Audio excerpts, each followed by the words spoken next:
Most BMW owners think they know their car inside and out. They hit auto start-stop without thinking. They use the parking brake switch 100 times a year. They check their oil, charge their battery, and use the launch control button because it's right there. And almost none of them realize they're slowly creating repair bills that run into the thousands, sometimes the tens of thousands, for problems that were completely avoidable. We're counting down 10 of the most misused features on modern BMWs, what they're actually doing to your car, and exactly how to use them the right way. Number 1 is the one most owners get wrong without ever knowing it. 1. The electronic parking brake switch. This little button with a P on it replaced the old pull lever years ago, and most owners treat it exactly the same way, punching it hard, or worse, engaging it before the car has actually come to a complete stop. Inside the trunk, there's a small actuator module that physically applies the rear brakes using a motor and a gear train. That gear, usually plastic, is the single most common failure point on this system. Engage the brake while the car is still rolling, or let the system sit completely unused for months at a time. Very common with winter storage, and that gear seizes or strips. At the dealer, replacing the actuator runs over $700, and some owners have been quoted upwards of $2,400 depending on the model. Independent shops can do it for $400 to $900 using an aftermarket unit, but either way, it's an unnecessary bill. The fix is simple. Only apply it once you're completely stopped with your foot still on the brake and exercise it. Apply and release it a handful of times every month, even if you don't normally use it, so the gear and calipers don't corrode or seize. A scanner like the Foxwell N-T530 will pull the exact fault codes, 55C3 for the actuator motor, 55C4 for the control module, if you're already seeing that yellow P light. 2. The ZF 8-speed shifter and paddle manual mode. The ZF 8HP transmission in most modern BMWs is genuinely excellent when it's treated right. The mistake is using the paddle shifters to hold gears and push the RPMs up before the transmission fluid is actually warmed up, especially on a cold morning. Cold transmission fluid doesn't lubricate or cool the clutch packs the way it should, so forcing hard shifts in that window adds real wear to components inside the mechatronic unit, the single most expensive part in the entire gearbox to replace. Let the transmission do its normal automatic shifting for the first 5 to 10 minutes of any drive, and stick to ZF approved fluid, like ZF Lifeguard Fluid 8, at the recommended service interval. The transmission isn't fragile, but it's not designed to be muscled around cold. 3. Auto start-stop and the wrong battery. This is one almost nobody thinks about until it's already cost them money. BMWs with auto start-stop don't use a regular battery. They require an AGM or EFB battery specifically engineered for thousands of restart cycles, managed by the car's battery management system. The mistake happens at replacement time.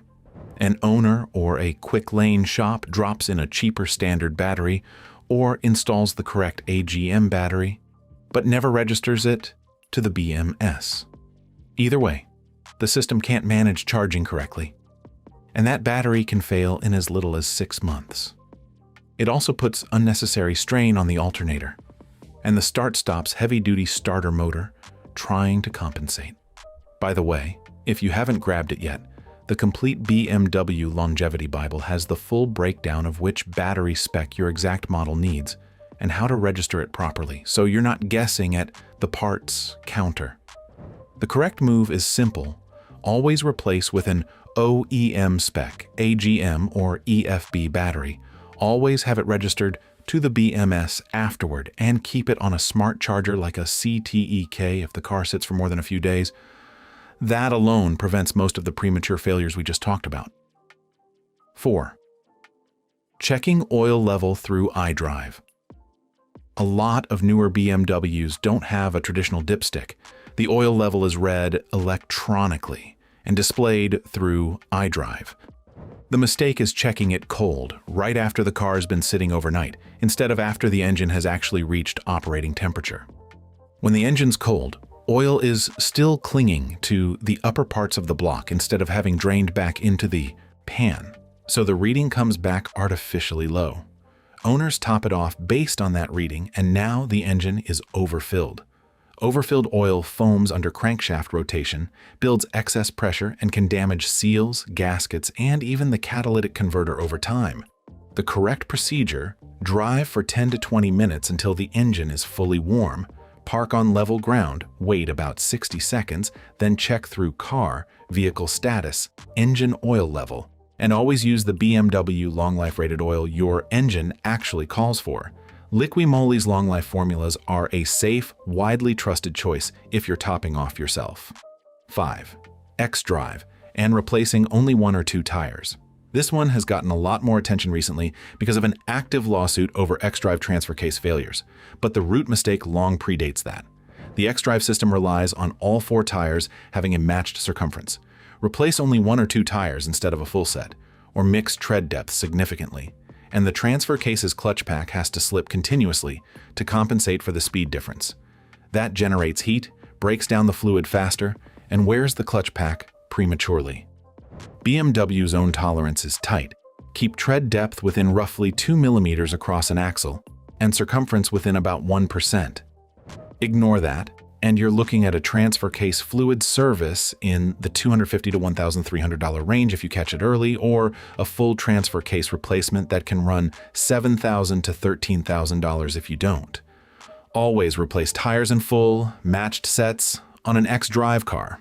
It's not a suggestion. It's the difference between a fluid change and a 5-figure repair. 6. Remote engine, start and driving off. Cold. Remote start is a genuinely useful feature in cold climates, but the mistake is starting the car remotely and then driving off hard the moment you get in, before the engine and oil have actually warmed. Cold oil is thick and slow to reach tight clearances, places like the rod bearings. So, the first few minutes of driving on a cold engine create more wear than the start-stop cycling we already covered. Let it idle for a minute or 2 after remote start, then drive gently until the temperature gauge starts moving. It's a small habit that protects the engine's internals far more than people expect. 7.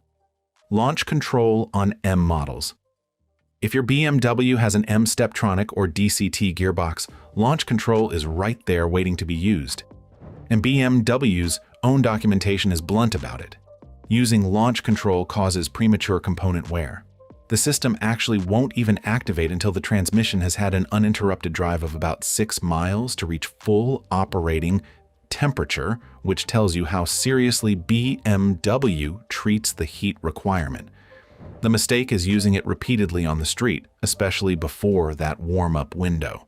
On DCT-equipped M3s and M4s, repeated launches accelerate clutch pack wear, showing up as low-speed juddering or hesitation, and a clutch replacement at an M specialist typically runs somewhere between $1,900 and $3,800.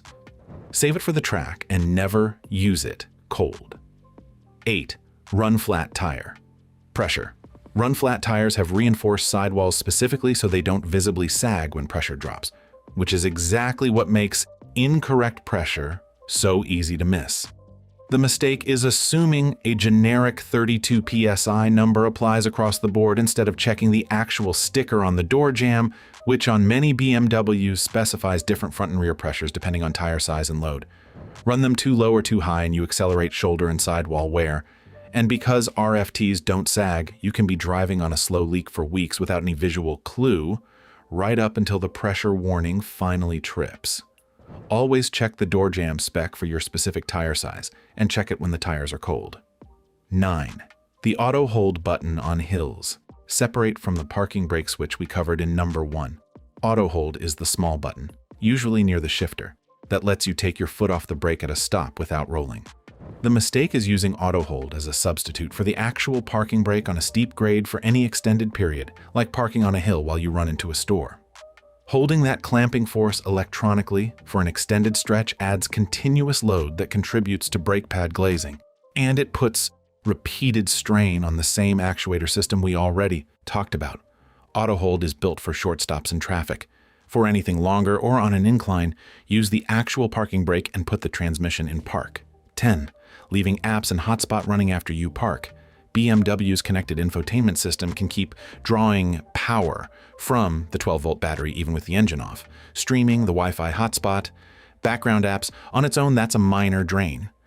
Combined with an AGM battery that's already working overtime from start-stop cycling, especially if most of your driving is short trips that never give the alternator a real chance to recharge it, it adds up fast. And a weak battery doesn't just leave you stranded. It's the root cause behind false faults in half the systems we just covered, from the parking brake actuator to the oil level sensor. Don't leave streaming or the hotspot running once you've parked unless the engine's on, and check your battery voltage periodically with a basic scan tool. 10 features, and every single one of them traces back to the same theme. These systems aren't fragile, they're just unforgiving of shortcuts. A weak or wrong battery, a cold start, a mismatched tire. Any one of these quietly compounds into the next. And that's exactly how a $15 mistake turns into a $2,000 one. If you want the complete maintenance schedule that keeps every system we covered today running the way BMW actually designed it, battery specs, fluid intervals, the real numbers, not the dealer's upsell version, that's exactly what's inside the complete BMW Longevity Bible. Links in the description. And if there's a feature on your BMW you're not sure you're using correctly, drop it in the comments. That might be the next video.